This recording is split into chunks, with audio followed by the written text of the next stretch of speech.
middle of the week, but we do warm up heading towards the weekend as highs will climb back to the 90s starting on Friday.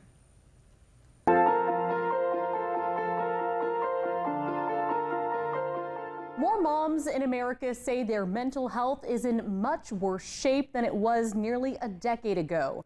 Data from the National Survey of Children's Health showed in 2016, 1 in 20 mothers reported their mental health was either poor or fair, but in 2023, it increased to 1 in 12.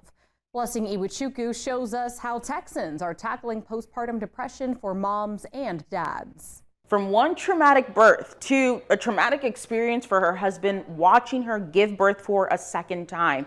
A North Texas couple say they experienced postpartum depression for years, but now they've seen the light at the end of that dark tunnel. Shelby Toller gets a walkthrough of this Fort Worth venue ahead of her big event this week, catering to new parents. I took every vulnerable thing that I went through as a new mom and I threw it on stage because I just wanted people to feel that they weren't alone.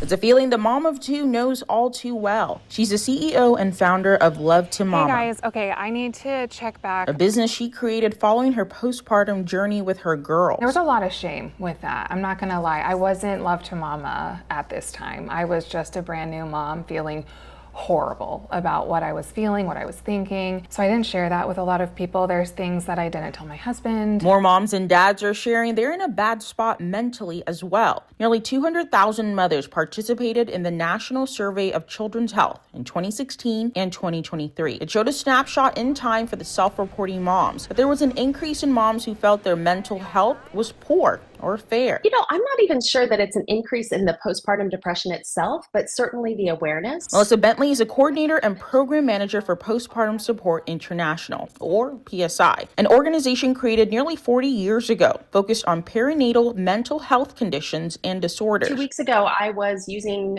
WhatsApp and chatting with a mom in Kazakhstan. She created the Texas chapter in 2018. PSI launched an app last year, helping moms find resources and connect to help. I certainly have had increased usage over the past several months. They feel so lost for a while. Along with running her business, Toller is also a birth educator. She says she has noticed a cry for help from some of the expecting parents who come to her class. Probably at least one in every class, if not more, reaching out asking for mental health support. And I'm honored, for one. That's a really, really hard thing to admit. She got the mental health help, and so did her husband. After 3 years combined of them doing the hard work in therapy, they now help other moms and dads feel the love and know they're not alone. Every attendee actually gets this workbook. In Fort Worth, Blessing Iwachuku, Spectrum News. And so, yeah, basically we have like a visual lost in like papers of flyers or